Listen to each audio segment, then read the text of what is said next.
Jim and Joan need a new home.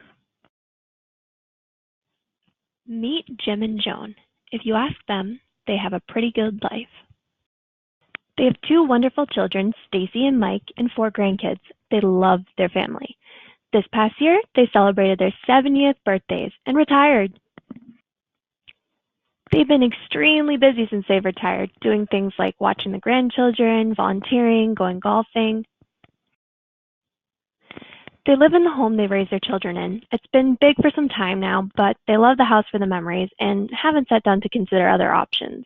However, little by little this year, they start to notice frustrations. Joan hates hauling the laundry up and down the stairs. Jim would rather be bowling than fixing another leak. And he'd like to enjoy the nice weather with Joan instead of mowing another blade of grass. This winter, Jim went to go shovel outside, slipped, and threw out his back. Concerned, the children sit down with them for a talk. They love their childhood home, but think their parents need to consider options. Mike points out that this house fits their old needs and lifestyle, and it would either need modifications for it to work, or they'd have to find a better solution.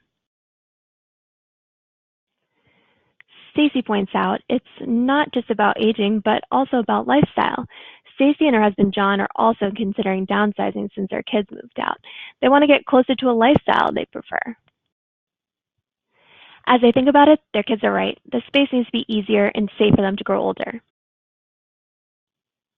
Time to think. Did they want to age at home or arrange for a different option? If they stayed, they'd have to modify it. How much does that cost? Who would help with maintenance? What if they needed a greater level of care? What if they got a new home? What options are there? What do they cost? Head spinning, they visited their financial planner, sat down, made a list of priorities.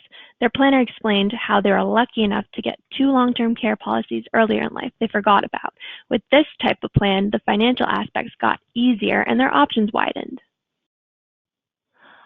Ultimately, they joined a 55-plus community. Low maintenance, had independence, universally designed home, and neighbors that were friendly. Jim and Joan still felt young. They didn't need more care or help at this point. However, examining their options with their planner led them to consider their future needs too. They laid out a plan outlined should one or both of them need more care, discussed their estate plan with one another, and then had a family meeting to discuss all of this with their children. Do you have a plan? Know your options for aging in place, for moving, for continued care, and figure out how it fits into your financial plans. There's a lot to consider. Because the thing is, making plans now leaves you in control.